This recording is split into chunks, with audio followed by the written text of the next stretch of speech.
Assalamualaikum warahmatullahi taala wabarakatuh.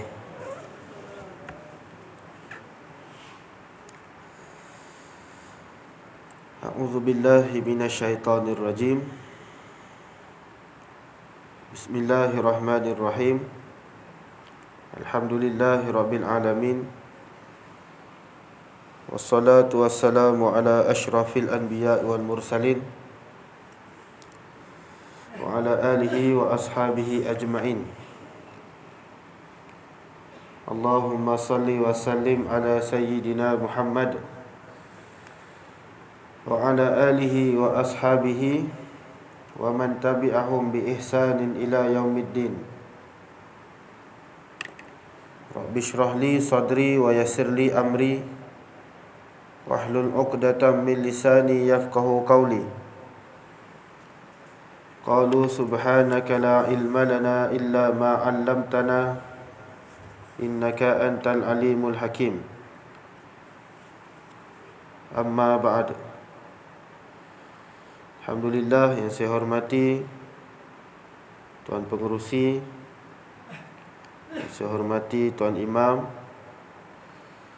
Tuan Bilal, Tuan-tuan guru, ahli jawatan kuasa masjid, muslimin muslimat yang dirahmati Allah. Alhamdulillah, syukur kepada Allah dapat kita bersama pada malam ni. Sama-sama kita mengimarahkan rumah Allah.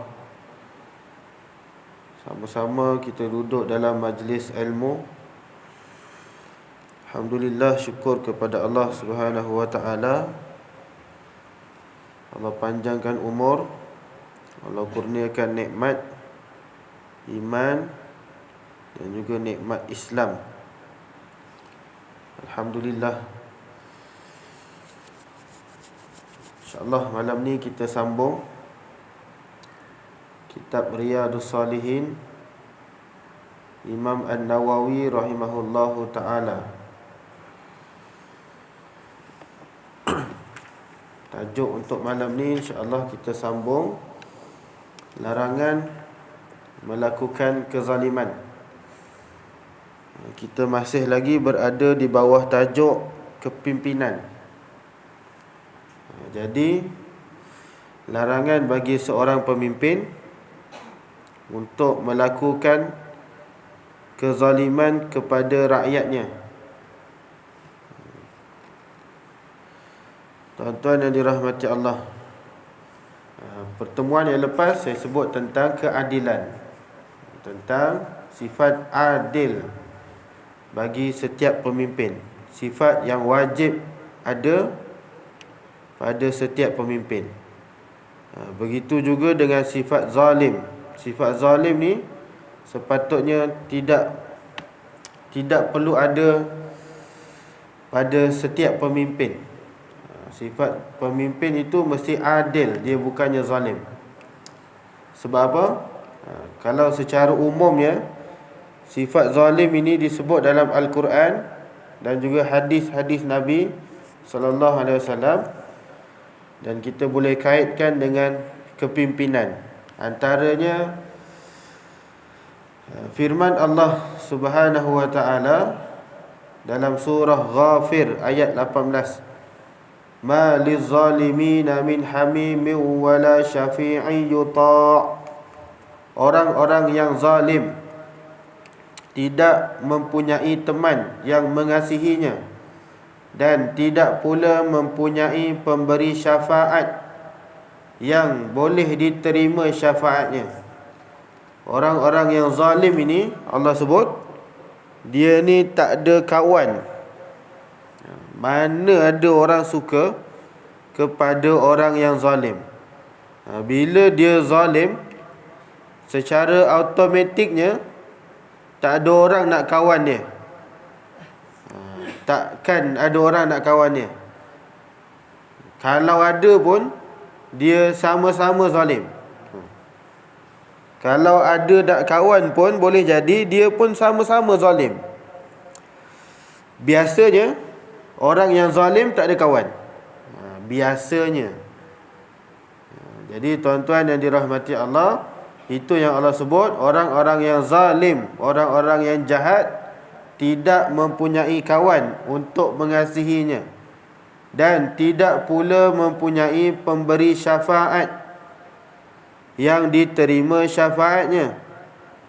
Seperti mana yang kita sedia maklum, kita ni di hari akhirat kelak ada beberapa orang yang boleh tolong kita untuk bagi syafaat. Ada beberapa orang, kawan-kawan kita, dia boleh tolong kita nak bagi syafaat. Dia boleh bantu kita untuk mempermudahkan urusan di akhirat. Tapi bagi orang-orang yang zalim ini, tak ada siapa nak tolong dia. Biarkan dia seorang-seorang kat situ. Siapa suruh zalim dekat orang, itulah ibarat dia. Allah sebut dalam surah Ghafir ayat 18. Maka orang-orang yang zalim ini akan dipinggirkan. Secara mudah fahamnya, dia tak ada kawan. Tuan-tuan yang dirahmati Allah, tu dalam surah Ghafir ayat 18. Begitu juga dalam surah Al-Hajj ayat 71, Allah sebut, wa ma lizzalimina min nasir. Tidak ada pembantu sama sekali bagi orang-orang yang zalim. Orang yang zalim ni takkan ada orang yang tolong dia. Macam yang saya sebut tadi, melainkan kalau dia juga sama-sama zalim. Jadi yang zalim menolong orang yang zalim. Dua-dua zalim, dia saling tolong menolong. Yang itu ada.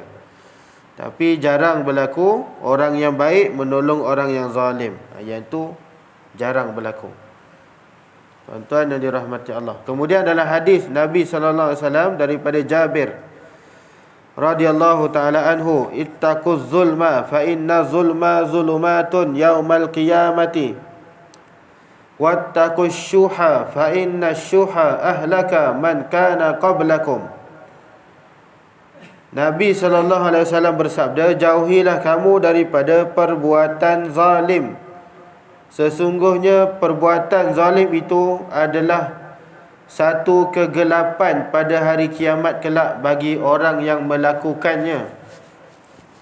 Siapa yang melakukan kezaliman di dunia, maka dia akan mendapat kegelapan pada hari akhirat kelak.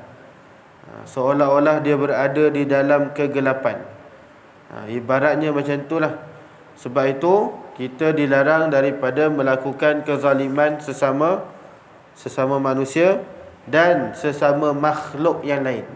Bukan setakat sesama manusia sahaja, bahkan kepada binatang juga kita dilarang melakukan kezaliman.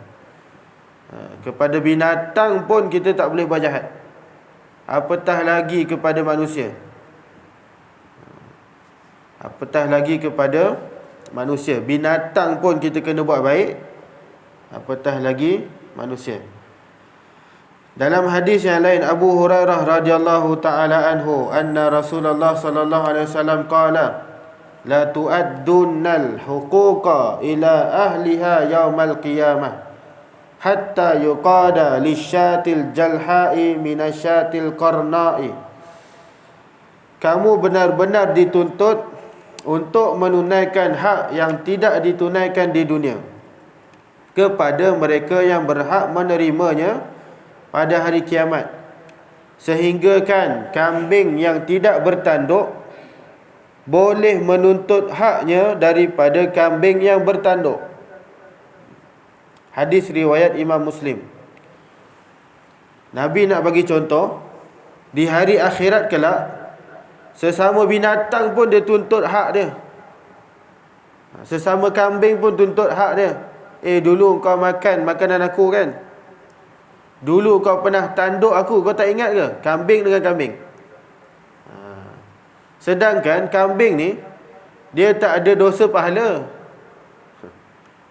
Kambing dia tak buat dosa. Walaupun dia bergaduh, walaupun dia ambil makanan orang, tapi dia tak dosa, dia bukan manusia, dia tidak dipertanggungjawabkan, dia bukan mukallaf. Mukallaf ni manusia sahaja. Walaupun mereka ni tidak dipertanggungjawabkan, tidak melakukan dosa, tapi mereka juga tetap menuntut haknya sesama binatang. Kambing dengan kambing, ayam dengan kambing, kucing dengan ayam. Dulu kucing kau selalu kacau aku kan? Ayam. Nanti kita akan tengok bagaimana adakah binatang ini juga dihimpunkan di padang mahsyar. Adakah manusia sahaja dengan jin, ataupun binatang sekali duduk sama-sama? Cuba tuan-tuan bayangkan, tengah duduk kat padang mahsyar, berdiri, tiba-tiba ada harimau kat sebelah. Macam mana tu? Tuan-tuan, nanti kita akan tengok bagaimana perbahasan para ulama. Adakah binatang juga dihimpunkan di padang mahsyar? Kemudian dalam hadis yang lain daripada Aisyah radhiyallahu taala anha, anna Rasulullah sallallahu alaihi wasallam qala, man zalama qida shibrin minal ardi tuwiqahu min sab'in aradina. Sesiapa yang melakukan kezaliman di dunia walaupun sekadar sejengkal tanah, maka dia akan ditenggelam, lalu dikalungkan di lehernya dengan 7 petala bumi pada hari kiamat kelak. Ni contohlah bagi orang-orang yang duk berebut-rebut tanah ni.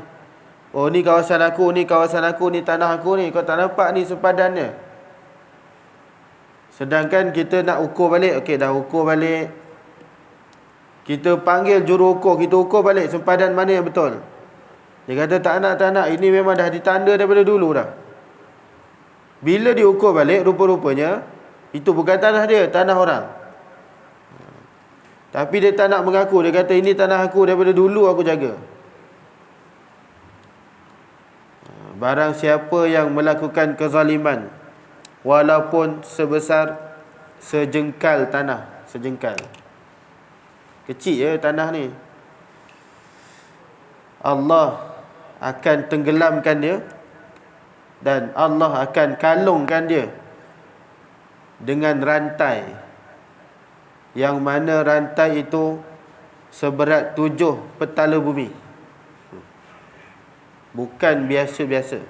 Walaupun dia tamak sejengkal tanah dulu dekat dunia, tapi Allah akan kalungkan dia di lehernya 7 petala bumi pada hari kiamat kelak. Tuan-tuan, bab tanah jangan main-main. Kalau dia nak minta kira, kita kira sama-sama. Jangan main ambil tanah orang. Jangan suka ambil tanah orang. Macam itulah. Tanah kubur lain. Hadis yang seterusnya daripada Abu Hurairah radhiyallahu taala anhu, Rasulullah sallallahu alaihi wasallam bersabda, atadruna manil muflis? Tahu tak kamu siapakah dia orang yang muflis? Maka sahabat pun jawab, al-muflisu fina man la dirhama lahu wala mata. Orang yang muflis adalah orang yang tak ada duit, tak ada harta, tak ada tanah, tak ada kereta. Iaitu muflis ya Rasulullah.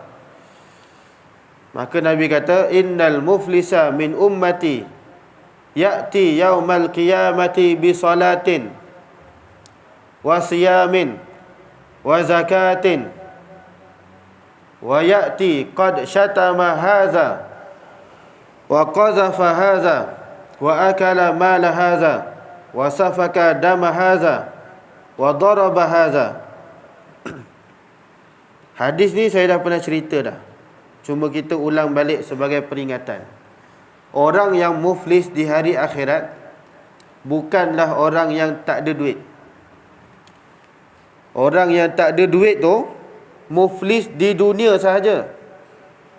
Tapi orang yang muflis di hari akhirat adalah orang yang datang pada hari kiamat, dia bawa pahala solat dia, dia bawa pahala puasa dia, dia bawa pahala zakat dan sedekah dia. Tapi dalam masa yang sama, dia juga melakukan dosa-dosa yang lain. Solat dia tak tinggal, masjid dia rajin datang, puasa sunat dia buat, puasa Ramadan tak pernah tinggal. Tapi dalam masa yang sama, dia memaki orang, dia mengumpat orang, dia kutuk orang,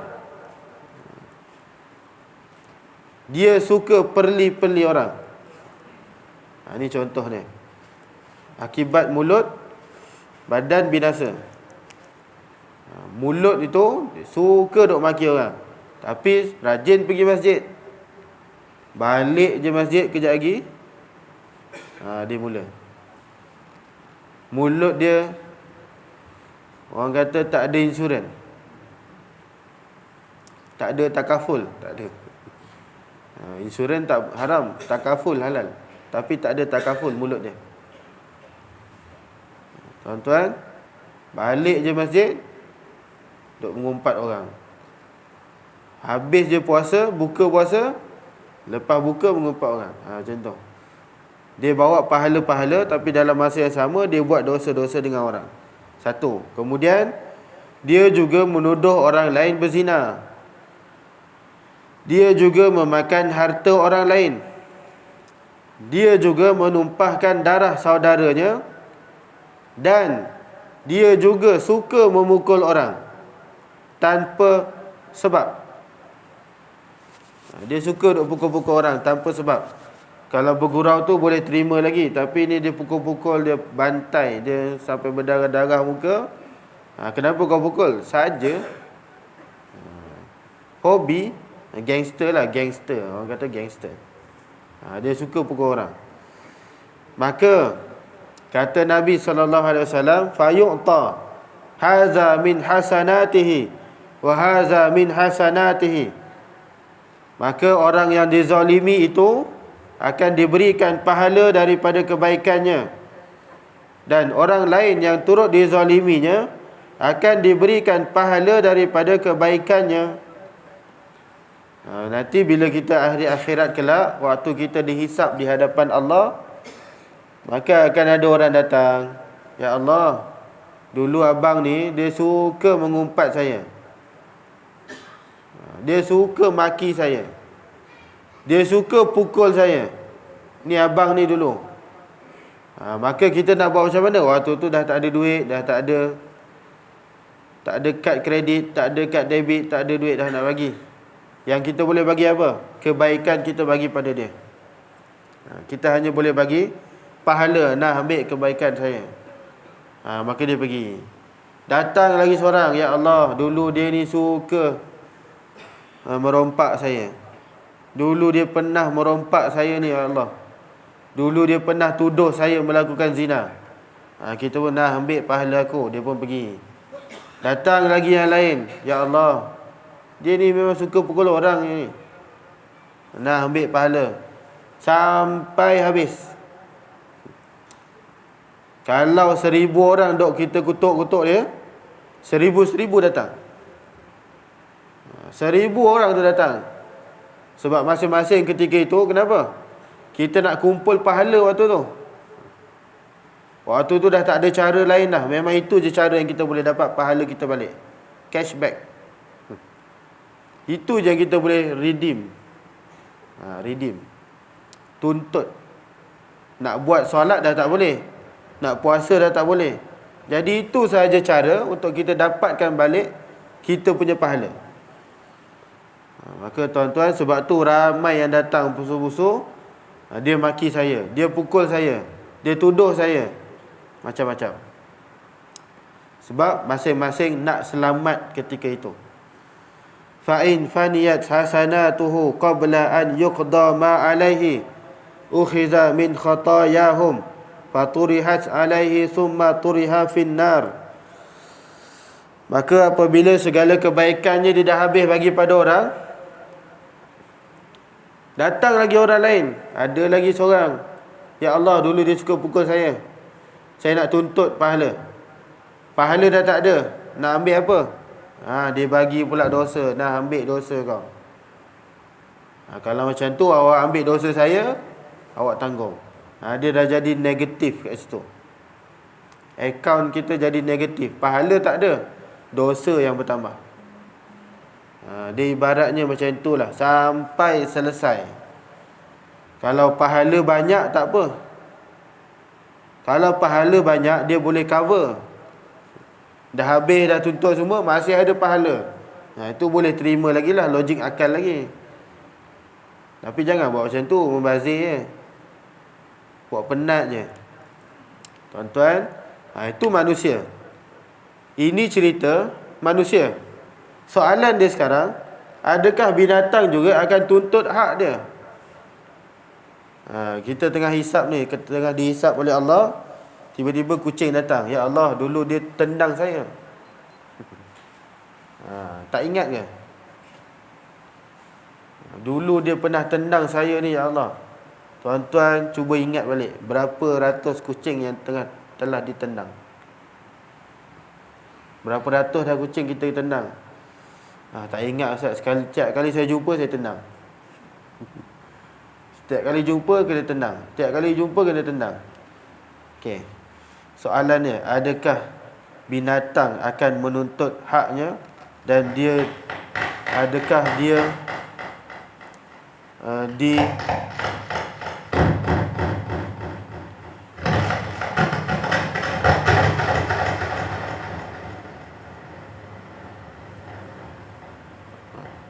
Bismillah. Sekejap. Hujan. Okey. Bismillah. Okey. Adakah binatang akan berhimpun sama macam manusia? Adakah binatang akan mendapat balasannya? Tuan-tuan yang dirahmati Allah, kita boleh rujuk pada satu ayat Al-Quran, surah Al-An'am ayat 38. Surah Al-An'am ayat 38, Allah sebut, wa ma min dabbatun fil ardi wala ta'irin yatiru bi janahihi illa umamun amsalukum ma farratna fil kitabi min syai' thumma ila rabbihim yuhsyarun. Al-An'am 38. Allah sebut, dan tidak seekor pun binatang yang melata di bumi ini, dan tiada seekor pun burung yang terbang dengan kedua sayapnya, melainkan mereka umat-umat seperti kamu, dan tiada kami tinggalkan suatu pun, melainkan mereka semuanya akan dihimpunkan kepada Tuhan mereka, yakni untuk dihisap dan menerima balasan. So, ayat ini menjelaskan bahawa haiwan juga akan dibangkitkan pada hari akhirat kelak bagi mendapatkan haknya yang dinafikan di dunia dulu. Tuan-tuan, harimau dia akan bangun nanti. Dinosaur ada Ustaz? Wallahu a'lam. Dinosaur tak tahu. Tak tahu dinosaur tu wujud ke tidak, sebab tak pernah tengok. Kalau betul wujud, insya-Allah ada. InsyaAllah ada. Kucing ada? Ada. Cicak pun datang. Tak payah risau, ada. Semua binatang akan dihimpunkan di hadapan Allah pada hari akhirat kelak.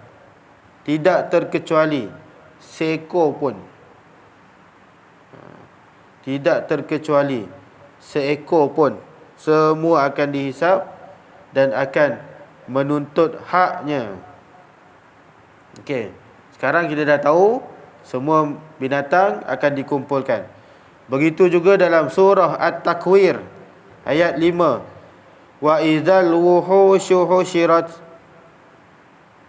Apabila binatang-binatang liar dikumpulkan. Binatang liar apa? Semualah binatang. Buaya, harimau, singa dan sewaktu dengan dia. Buaya pun ada. Buaya pun ada. Ular pun ada. Semua akan datang. Okey, itu satu. Dua ayat yang menjelaskan bahawasanya semua makhluk akan dikumpulkan. Begitulah pendapat dan disebutkan dalam hadis Nabi SAW, seperti mana hadis yang saya bacakan tadi. Soalan dia, selepas kucing tuntut hak dia, kucing tuntut hak dengan kucing, bila dia dah dapat hak dia, lepas tu apa jadi pada kucing tu? Jawapan dia ada pada hadis Nabi SAW daripada Abu Hurairah. Nabi berkata, semua makhluk akan dikumpulkan, tak kiralah binatang apa pun, burung, haiwan, serangga, semua akan dituntut dan ditegakkan keadilannya. Dan kemudian apa jadi pada kucing dan anjing-anjing semua ni, binatang-binatang semua ni? Maka Allah pun berfirman, kalian semua jadilah tanah. Dia tak sama macam manusia. Bila manusia, kita dah tuntut keadilan, dah dapat pahala, dah kumpul, okey, kita pahala banyak, dosa sikit. Lepas tu kita akan lalu titian sirat pula, nak masuk syurga neraka. Tapi binatang tak. Kucing dia dah dapat hak dia, lepas tu dia jadi apa? Jadi tanah. Dia akan hilang, jadi tanah. Tu soalan jawapannya. Binatang dia akan hapus jadi tanah. Manusia dia akan teruskan perjalanan masuk syurga atau neraka. Itu beza dia. Tapi semua akan dikumpulkan di padang mahsyar. Kita akan duduk sama-sama. Okey. Habis tu kenapa binatang ni dia tuntut hak dia? Kalau macam tu baik jadikan je tanah terus. Tuan-tuan yang dirahmati Allah, mereka ni binatang, dia orang bukan tuntut hak untuk pahala, tak. Mereka hanya menuntut hak untuk mendapatkan dia orang punya kezaliman antara sesama binatangnya. Binatang ni duk zalimi binatang ni. Jadi dia tuntut yang ni, selesai jadi tanah. Begitu je. Dia tak ada dosa pahala dah. Dulu buaya ni makan aku, dia tuntut hak balik. Bila tuntut jadi apa? Jadi tanah. Begitu je cerita dia. Habis dekat situ. Kehidupan binatang habis dekat situ sahaja. Sama macam hadis yang saya baca tadi, kambing yang bertanduk, kambing yang tidak bertanduk akan menuntut hak kepada kambing yang bertanduk. Kambing dengan kambing dia tuntut hak dia, selesai tuntut, hilang jadi tanah. Dia tak akan ikut kita. Dia tak akan ikut. Jadi tuan-tuan, itu pendapat Imam An-Nawawi antaranya, mengatakan mereka ni bukanlah diberikan syariat kepada mereka, bukan diberi tanggungjawab, tapi mereka ni hanya tuntut pembalasannya. Selesai tuntut pembalasan, maka selesailah masalah dia. Cuma apa yang menarik dekat situ, kalau tuan-tuan perhatikan surah An-Naba ayat 40. Surah An-Naba ayat 40, Allah sebut, yauma yanzurul mar'u ma qaddamat yadah wa yaqulul kafiru ya laitani kuntu turaba. Pada hari manusia melihat apa yang telah diperbuat oleh kedua tangannya. Bila Allah dah tunjuk apa yang dia buat dekat dunia dulu, maka orang kafir pun berkata, ya laitani kuntu turaba, alangkah baiknya kalau aku jadi tanah. Orang kafir minta apa waktu tu? Dah dekat hari akhirat ni, Allah dah tunjuk, ni kamu kafir, kamu buat apa dekat dunia dulu, yang ni sekian. Dah habis dia tunjuk, orang kafir kata apa? Ya Allah, alangkah baiknya kalau aku jadi tanah. Ayat ini adalah merupakan angan-angan orang kafir yang mana apabila mereka melihat binatang-binatang selepas dihisap dia jadi tanah, tak kena azab. Jadi bila orang kafir tengok binatang jadi macam tu, dia pun kata, ya Allah, kan best jadi tanah. Macam tu jawapannya. Selepas orang kafir melihat binatang-binatang dihisap, kemudian mereka semua berubah menjadi tanah, kemudian orang kafir pula dipanggil, ditunjuk, ni kamu akan dimasukkan dalam neraka. Maka dia pun kata, ya laitani kuntu turaba. Kan seronok kalau jadi macam binatang tu, terus jadi tanah. Tuan-tuan yang dirahmati Allah, itu cerita orang kafir yang mana dekat akhirat dulu baru nak jadi macam binatang. Dia katakan seronok jadi binatang, binatang kena hisap terus hilang jadi tanah, kan best macam tu, dia kata. Tapi waktu tu dah terlambat. Waktu tu baru nak jadi kucing, lambat. Waktu tu barulah nak jadi lembu, lambat dah, tak payah. Tuan-tuan yang dirahmati Allah, itu peristiwa yang akan berlaku di padang mahsyar kelak. Yang mana haiwan ini akan berubah menjadi tanah, hilang. Dan itulah harapan orang-orang kafir. Supaya apa? Supaya mereka tidak diazab di dalam neraka Allah. Sebab dia dah tahu dah dia akan diazab, maka dia kata, kalau jadi tanah lagi bagus. Sebenarnya bukan jadi tanah, jadi binatang lagi bagus katanya. Tuan-tuan muslimin muslimat yang dirahmati Allah, sebab tu Islam melarang kita daripada melakukan kezaliman, terutamanya kezaliman sesama manusia. Terutamanya kezaliman sesama manusia. Begitu juga kezaliman kepada binatang. Juga kita dilarang melakukan kezaliman kepada binatang. Ada satu hadis Nabi SAW bersabda, "Man iqtata'a haqqam ri'im muslimin biyaminihi faqad aujaballahu lahun nar wa harrama alaihil jannah." Nabi kata, sesiapa yang merampas hak seorang muslim dengan mengatakan sumpah palsu, maka Allah mewajibkan neraka bagi dia.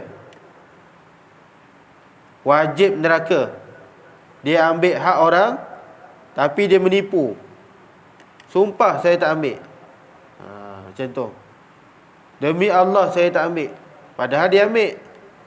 Maka Allah wajibkan neraka untuk dia. Dan Allah mengharamkan syurga ke atasnya. Haram terus, tak boleh masuk. Maka ada seorang sahabat tanya, faqala lahu rajulun, wa in kana syai'an yasiran ya Rasulullah? Qala wa in kana qadiban min arakin.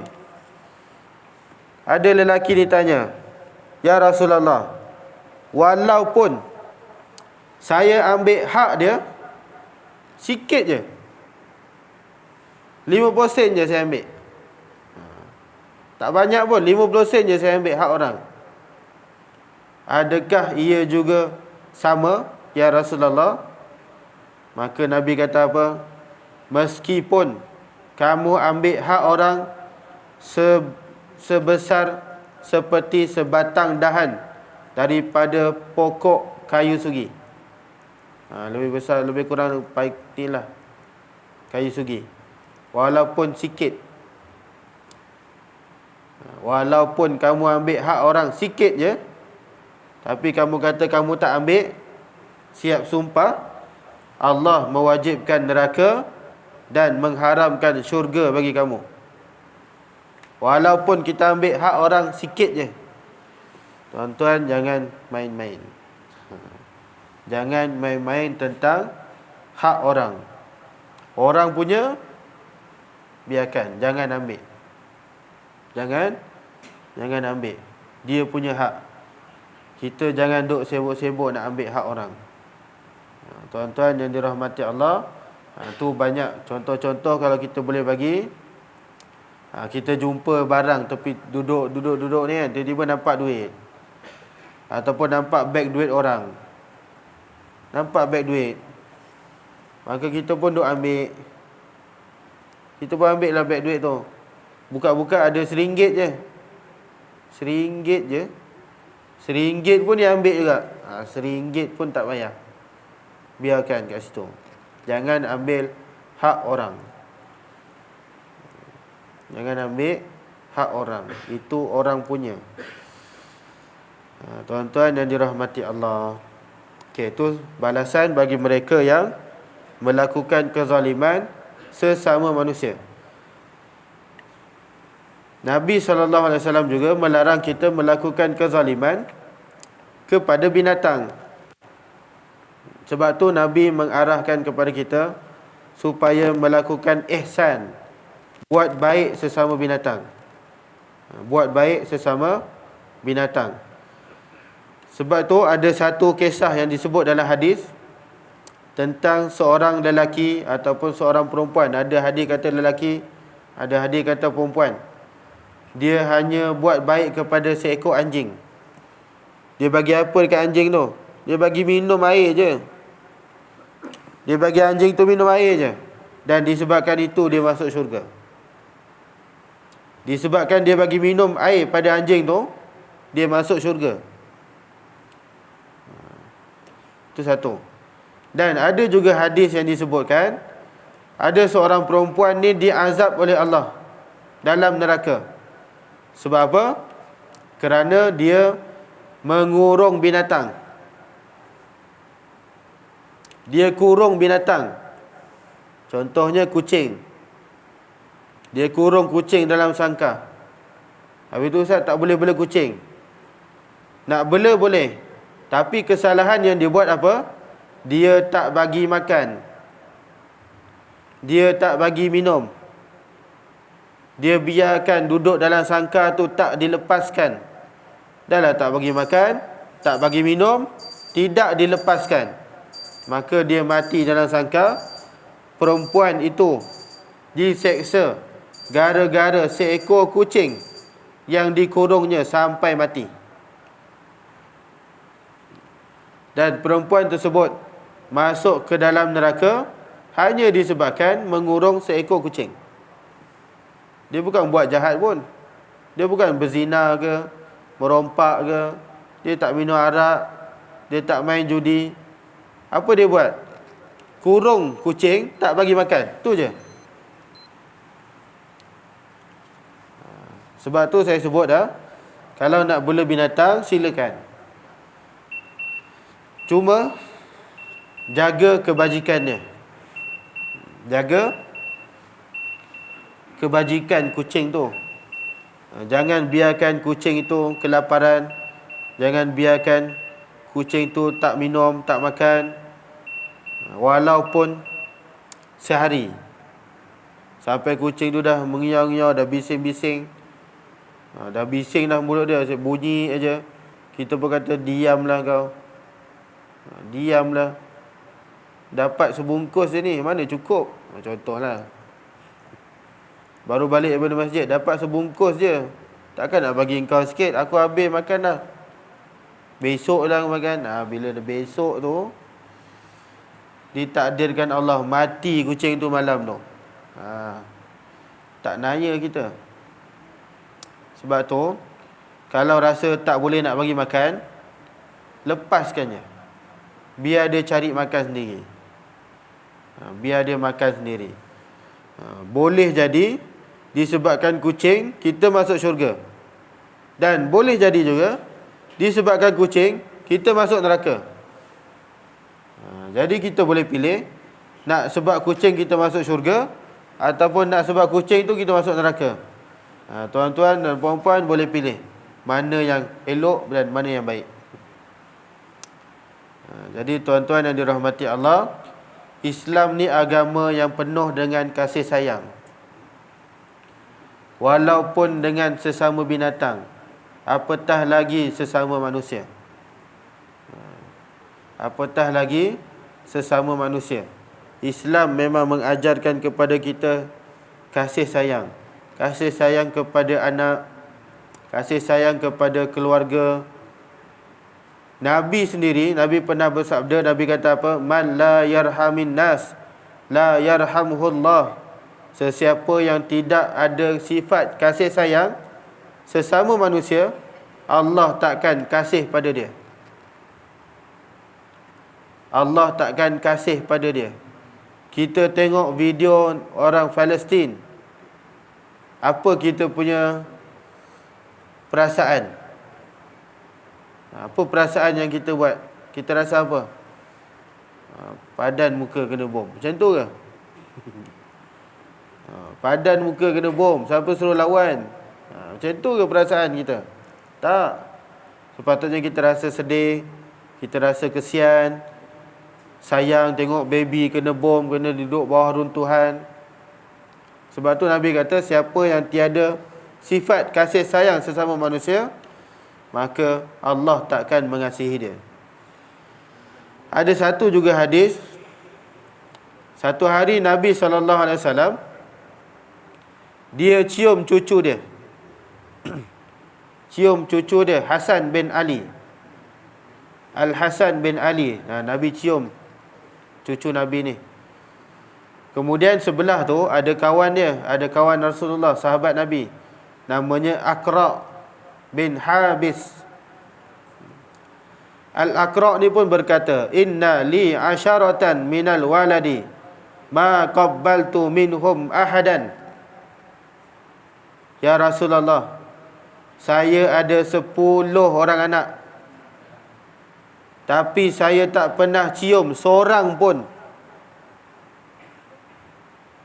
10 anak saya ada, seorang pun saya tak cium, ya Rasulullah. Maka Nabi pandang dia. Nabi kata apa? Kau pahal macam tu? Tak. Nabi kata, man la yarham la yurham. Nabi kata, sesiapa yang tidak mengasihi, dia tidak akan dikasihi. Siapa tak sayang orang lain tak sayang dia. Siapa tak nak kawan dengan orang, orang pun tak ingin nak kawan dengan dia. Macam tu ayat dia. Siapa yang duduk berlagak dengan orang, orang pun tak ingin nak kawan dengan kita. Itulah ibarat dia. Jadi tuan-tuan, kita ada anak, ada cucu, bukanlah suruh cium 24 jam. Tak adalah. Nabi ni dia suka main dengan cucu dia, dia suka nak tunjukkan rasa kasih sayang. Balik masjid, apa kita buat dekat anak? Peluk dia. Sebab anak saya dah besar, 30 tahun dah. Apa salahnya? Apa salahnya peluk dia? Tak salah pun. Peluk dia lah, cium. Cium kata, ayah ni kenapa buang terbiat ke apa? Ayah okey tak ni? Tak apa, boleh je buat, tak ada masalah. Balik kan, cium anak, cium cucu-cucu yang ada. Itu antara sunnah Nabi. Nabi buat. Bila Nabi buat, kita dapat pahala sunnah Rasulullah sallallahu alaihi wasallam. Sebab tu kita sebagai agama Islam memang sangat dianjurkan untuk ada sifat kasih sayang. Last saya bagi, menurut satu kajian, dalam proses bayi untuk membesar, bayi ni dia nak membesar, bayi yang dilahirkan dan dibesarkan dengan penuh kasih sayang, dia akan melalui proses tumbesaran yang lebih cepat daripada segi fizikal dan mentalnya. Baby yang kita duk sayang ni, kalau kita duk belai-belai dia, dia punya pemikiran dia lagi cepat, lagi bijak, senang cerita lagi pandai, fizikal dia lebih sihat. Ini menurut satu kajian kepada anak-anak bayi. Dia lebih fokus, dia lebih dengar cakap, dia lebih ada sifat kasih sayang. Berbeza dengan anak ataupun anak kecil yang kita tak pernah sayang dia, tak pernah cium dia, tak pernah belai dia, biarkan dia, lantak kau, maka dia akan menimbulkan rasa marah dalam diri dia. Dia akan timbul rasa sifat dendam, benci. Itu perbezaan. Kalau kita nak tengok anak-anak kita ni jadi seorang yang baik, kita kena sayang dia, belai dia, balik cium dia. Yang kecil-kecil lah, macam saya cakap tadi, kecil-kecil ni, cucu, kita cium dia, peluk dia. Walaupun busuk pun, busuk tu ubat. Busuk tu ubat, terapi. Jadi buat je, tak ada masalah. Tuan-tuan yang dirahmati Allah, Islam menganjurkan kita untuk bersifat kasih sayang sesama manusia dan sesama binatang. Tuan-tuan yang dirahmati Allah, insya-Allah kita akan sambung tajuk seterusnya, kelebihan zuhud. Kelebihan zuhud. Dah habis dah tajuk kepimpinan ni. Last, pemimpin yang terbaik adalah pemimpin yang ada sifat adil dan penyayang. Penyayang tu penting. Pemimpin ni dia kena penyayang, saling memahami antara anak buah dia. Kalau pemimpin ni penyayang, pemimpin ni akan disayangi. Tapi kalau pemimpin ni belagak, sombong, jangan harap orang nak suka dia. Tuan-tuan, nanti kita sambung tajuk yang baru, bab yang baru, iaitu zuhud dan wara'. Apa maksud zuhud dan apa maksud wara'? Wallahu a'lam. Sekadar itu saja untuk malam ni. Yang baik datang daripada Allah, yang lemah, yang kurang datang pada saya sendiri. Aku qauli hadza astaghfirullahal azim li wa lakum. Wabillahi taufiq wal hidayah. Assalamualaikum warahmatullahi wabarakatuh. A'udzu billahi minasyaitonir rajim. Bismillahirrahmanirrahim. Alhamdulillah rabbil alamin, wassalatu wassalamu ala asyrafil anbiya wal mursalin wa ala alihi wa sahbihi ajma'in. Allahumma rzuqna mutaba'atin nabiy sallallahu alaihi wasallam awalan wa akhiran wa zahiran wa batina wa qawlan wa fi'lan wa ibadatan wa amalan salihan. Allahumma faqihna fid din wa 'allimna at-ta'wil. Rabbana atina fid dunya hasanah wa fil akhirati hasanah wa qina adzaban nar. Wa sallallahu ala sayyidina Muhammadin wa ala alihi wa sahbihi wa sallam. Walhamdulillahi rabbil alamin. Taqabbalallahu minkum.